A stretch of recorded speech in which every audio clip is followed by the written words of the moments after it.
Hello friends, welcome to my YouTube channel. इस video में हम जानेंगे फेडरल बैंक नूर पर्सनल अकाउंट के बारे में। आप ही में से किसी व्यूअर ने ये रिक्वेस्ट किया था federal Bank Noor personal account के बारे में वीडियो बनाने के लिए, तो ये वीडियो इसी अकाउंट को लेकर के है कि इस अकाउंट में हमें क्या फीचर्स और बेनिफिट्स मिलते हैं, इस अकाउंट को ओपन करने के लिए एलिजिबिलिटी क्राइटेरिया क्या, यही सब कुछ जानेंगे इस वीडियो में। और साथ ही इस अकाउंट के कुछ फीस और चार्जेस के बारे में भी जानेंगे। तो चलिए वीडियो की ओर बढ़ते हैं और बात कर लेते हैं इसी अकाउंट के बारे में। तो सबसे पहले आपको मैं बताना चाहूँगा, ये कोई सेविंग्स अकाउंट नहीं है, ये एक पर्सनल अकाउंट है और आप इसको करंट अकाउंट की कैटेगरी में रख सकते हैं, क्योंकि जिस तरह के फीचर्स और बेनिफिट्स आपको इस अकाउंट पे दिए जाते हैं वो जो है करंट अकाउंट के ही होते हैं। तो चलिए जो है कि करके सारे फीचर्स और बेनिफिट्स के बारे में जान लेते हैं। तो ये एक इंटरेस्ट फ्री अकाउंट है, मतलब कि आपको इस अकाउंट में कोई भी इंटरेस्ट नहीं दिया जाएगा। जो आपका बैलेंस होता है, जो आपका डिपॉजिट होता है, आपके अकाउंट में पड़ा होता है, उस पर आपको जैसा कि पता है कि सेविंग्स अकाउंट में इंटरेस्ट रेट मिलता है, उस पर इंटरेस्ट मिलता है, लेकिन इस अकाउंट के बैलेंस पे आपको कोई भी इंटरेस्ट रेट नहीं दिया जाएगा। कितना भी आपके अकाउंट में बैलेंस पड़ा हो, डिपॉजिट पड़ा हो, उस पर आपको इंटरेस्ट नहीं मिलेगा। इस अकाउंट में आपको फ्री रुपए प्लेटिनम डेबिट कार्ड दिया जाता है, जिसकी लिमिट 1 लाख की होती है। डेली एटीएम कैश विड्रॉल की भी और परचेस लिमिट भी 1 लाख की होती है, दोनों 1-1 लाख की होती है। और जैसा कि हम जानते हैं कि रुपए प्लेटिनम डेबिट कार्ड में per quarter 2 times free airport lounge access मिलता है। हर तिमाही में 2 बार आप एयरपोर्ट के लॉन्च में विजिट कर सकते हैं इस डेबिट कार्ड से। बहुत ही छोटा अमाउंट आपके अकाउंट से डिडक्ट होता है, 2 रुपये का ट्रांजैक्शन होता है और आपको एयरपोर्ट के लॉन्च में एक्सेस मिल जाता है, आप विजिट कर सकते हैं। अगर आपको लॉन्च की लिस्ट जाननी हो तो मैं उसका लिंक नीचे डिस्क्रिप्शन में दे दूंगा। वैसे आप रुपए की वेबसाइट पे भी चेक कर सकते हैं, वहाँ पे आपको सारी डिटेल्स वगैरह मिल जाएंगी। इसमें डोमेस्टिक एयरपोर्ट्स और इंटरनेशनल एयरपोर्ट्स दोनों शामिल होते हैं। इस डेबिट कार्ड में आपको पर्सनल एक्सीडेंटल इंश्योरेंस कवर मिलता है 2 लाख का। आपको हर क्वार्टर यानी कि हर तिमाही में एक चेकबुक फ्री मिलता है इस अकाउंट पे। फ्री SMS अलर्ट्स और फ्री ईमेल अलर्ट्स इस अकाउंट पे आपको दिए जाते हैं। और इस अकाउंट पे नेशनल पेंशन स्कीम का भी ऑप्शन अवेलेबल होता है। म्यूचुअल फंड इन्वेस्टमेंट्स के भी आपको ऑप्शंस दिए जाते हैं इस अकाउंट पे। अब बात कर लेते हैं एलिजिबिलिटी क्राइटेरिया के बारे में और डॉक्यूमेंट्स के बारे में। तो इस अकाउंट को ओपन करने के लिए सबसे पहले इंडियन रेसिडेंट होना ज़रूरी है। इसके अलावा जो एज होनी चाहिए वो 18 या 18 अबव होने चाहिए, 18 या 18 साल से ऊपर की एज होनी चाहिए, तभी अकाउंट ओपन किया जा सकता है। और डॉक्यूमेंट्स में एक आपका ID प्रूफ और एक एड्रेस प्रूफ लिया जाता है। आप डॉक्यूमेंट्स की लिस्ट अपनी स्क्रीन पे देख पा रहे होंगे, तो इनमें से आप जो है कोई भी डॉक्यूमेंट दे सकते हैं।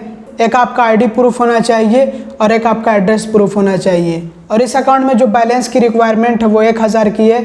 मिनिमम बैलेंस 1000 होना चाहिए इस अकाउंट में, और ये अकाउंट 1000 से ओपन भी होता है। वैसे बैंक की वेबसाइट पे इस तरह की कोई भी इन्फॉर्मेशन नहीं थी, लेकिन मैंने बैंक से जानकारी ली तो मुझे यही जानकारी मिली बैंक से। अब दोस्तों बात कर लेते हैं फीस और चार्जेस के बारे में। तो अगर आप ऑनलाइन फ़ंड ट्रांसफ़र करते हैं, जैसे नेट बैंकिंग या फिर मोबाइल बैंकिंग से NEFT या फिर RTGS करते हैं, तो फ्री है, उस पर कोई भी चार्ज आपसे नहीं लिया जाएगा। हालांकि IMPS का चार्ज है, वो मैं आप लोगों को आगे बताने वाला हूँ। लेकिन अगर आप ब्रांच से फ़ंड ट्रांसफ़र करते हैं, जैसे कि NEFT या फिर RTGS करते हैं, तो NEFT के लिए 2 रुपये से लेकर के 20 रुपये तक के चार्ज लिए जा सकते हैं। वो आप अपनी स्क्रीन पे देख लीजिए कि कैसे कैसे कितने अमाउंट पे चार्जेस आपसे लिए जाते हैं। और RTGS के लिए 20 रुपये से लेकर के 45 रुपये तक के चार्ज आपसे लिए जाते हैं। वो आप अपनी स्क्रीन पे देख लीजिए कि कैसे कैसे कितने अमाउंट पे कितना चार्ज आपसे लिया जा रहा है RTGS के लिए। तो दोस्तों ये जो NEFT और RTGS के चार्जेस हैं, ये ऑफलाइन के लिए जब आप ब्रांच से करते हैं तब।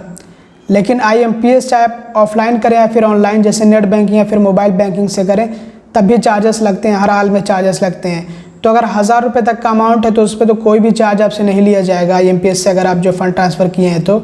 लेकिन 1000 रुपये से ऊपर का है और 1 लाख तक का है तो उस पर आपसे चार्ज लिया जाएगा 5 रुपये पर ट्रांजैक्शन। और 1 लाख से ऊपर का है अमाउंट और 2 लाख तक का है तो उस पर आपसे चार्ज लिया जाएगा 10 रुपये का पर ट्रांजैक्शन। तो इस तरह से IMPS के लिए चार्जेस लिए जाते हैं। ATM ट्रांजैक्शन, अगर आप किसी अदर बैंक के ATM से ट्रांजैक्शन करते हैं तो आपको 5 बार की फ्री लिमिट मिलती है, जिसमें कि फाइनेंशियल और नॉन फाइनेंशियल ट्रांजैक्शन दोनों ही शामिल होते हैं। चाहे आप फाइनेंशियल ट्रांजैक्शन करते हो या फिर नॉन फाइनेंशियल ट्रांजैक्शन करते हो।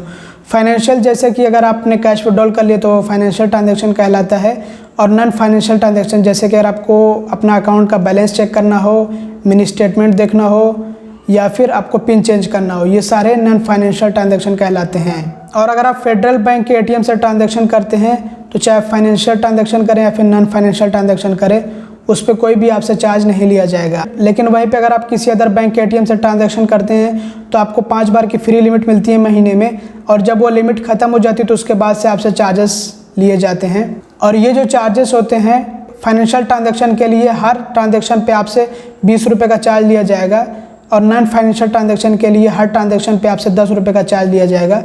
ये सभी फीस और चार्जेस जितने भी होते हैं GST इनमें अलग से जोड़ा जाता है। 18% अभी के टाइम में चल रहा है GST, तो वो अलग से आप जोड़ लीजिएगा।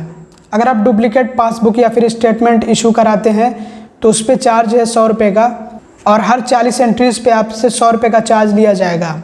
तो दोस्तों यही था federal Bank Noor personal account. ये कोई सेविंग्स अकाउंट नहीं है, इसलिए आपको कोई भी इंटरेस्ट नहीं मिलेगा, चाहे आप कितना ही बैलेंस इसमें रखें, लेकिन कोई भी उस पर इंटरेस्ट आपको नहीं मिलेगा।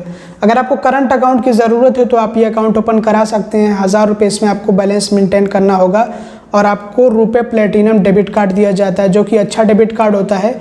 चाहे वो किसी भी बैंक का रुपए प्लेटिनम डेबिट कार्ड हो, लगभग सभी में जो है एक ही तरह के फीचर्स और बेनिफिट्स मिलते हैं। बैंक अपनी तरफ से कुछ अलग जो है फीचर्स और बेनिफिट्स प्रोवाइड करे तो वो अलग बात है, बट सारे रुपए प्लेटिनम के जो कार्ड्स होते हैं उनमें जो फीचर्स और बेनिफिट्स मिलते हैं लगभग सेम से ही होते हैं। तो बस दोस्तों इस वीडियो में इतना ही था। उम्मीद करता हूँ वीडियो आपको पसंद आई होगी। अगर आपको वीडियो पसंद आती है तो लाइक कर दीजिएगा और हमारे चैनल को सब्सक्राइब कर लीजिएगा। वीडियो देखने के लिए बहुत बहुत धन्यवाद।